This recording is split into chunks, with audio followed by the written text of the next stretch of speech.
I've gone through 60, 70, 80 websites looking at what antis say about us, but it is lie after lie after lie. They don't care. All they want to do is tear us down. Hello again, my name is Edwin Patterson, and I am coming today to talk about the detailed philosophy that the antis use to attack our church. Now, you may not know that they have a philosophy. They may not know they have a philosophy, but it fits, and this is my own invention, but I believe it's true, and you'll see how you feel about it when you hear about it. The philosophy is called fallacious sophistry. Probably never heard that before because I put those two words together myself. But let me go into why I got to that place. So sophistry started with the Greeks. Back ancient Greeks, they had a lot of philosophical thoughts, and they developed a lot of things that are still among us today. Sophistry being one of those, passed down through the years and ages. We use it today everywhere. So sophistry is, in a lot of ways to define it, the definition I'm using is the ends justify the means. Now what that means is, if I believe something strong enough, this has to be true, I am released from morality. I can do anything I need to defend my position.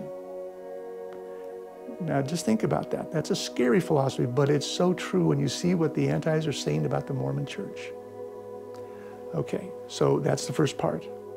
And I'll give you examples of that in just a little bit. Fallacious in front of it. Fallacious means I do something with the intent to deceive. These people know they're lying, and they don't care. Now this philosophy is used all over in politics today. Republicans, Democrats, it doesn't matter. You got a bunch of people out there who want to do what they do, and it's shocking what they do, in my opinion. Okay, so let's get into the meat of the matter. So this sophistry, they use three kind of arms: innuendo, straw men, and lies. Because if you don't have morality, if morality is taken out of the equation, I can say what I want, I can do what I want, I don't have to worry about what I say. I just want to tear things down. And that, I've never met an anti, I've never read an anti who's saying, hey, you know, the church is good and a lot of good people, and I would wish they'd come to Christ. No. Just tear, tear, tear down. Not Christians, not even critics, antis. Okay, so let's take innuendo. Now, innuendo is an interesting method of philosophy, and innuendo might be like something like this. Well, Joseph Smith was preparing to write the Book of Mormon since he was 17. Did you know that? It could be. Do you know? Well, no, what do you mean? Well, he was telling stories to his family around the fireplace about the Nephites and Lamanites already back then. 17 years old. He's planning on writing the Book of Mormon. That really could be possible. Now, they don't say it's fact. In fact, now listen to this very carefully because it's stunning. You look for an asterisk on any of these folks. Well, where'd you find that?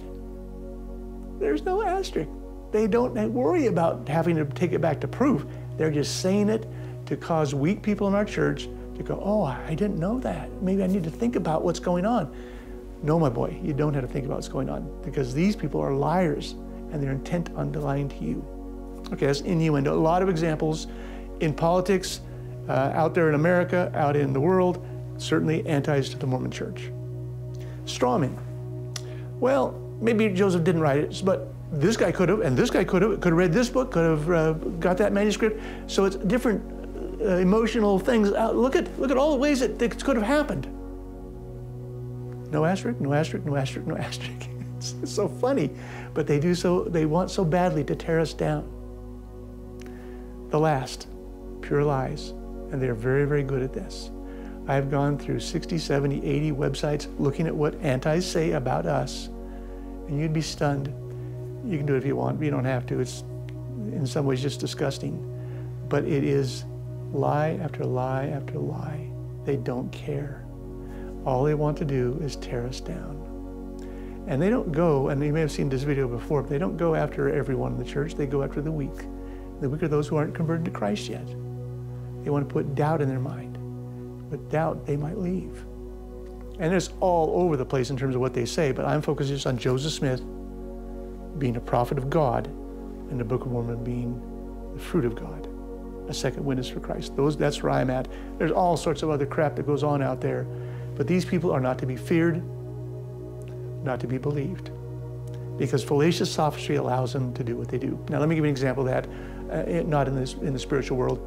In the 2020 election, there was a person running for governor in Georgia.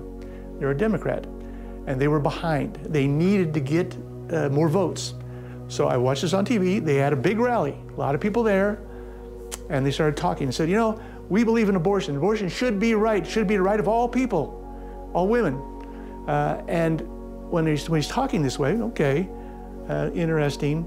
But then he said, you know, what the Republicans say is that the baby has a heartbeat from inception. That's not true. When you put a sonogram on a woman, that's what makes the heartbeat for the first 6 weeks. So it's just a lump of nothing. You can do abortion and it doesn't hurt anything. That is a bold-faced lie. That is a fallacious sophistry at its best. And I see it over and over and over again with the antis coming to the church. And I will give example after example after example of that as we go down the road. All right, enough for today. Let's move on. Thank you so much.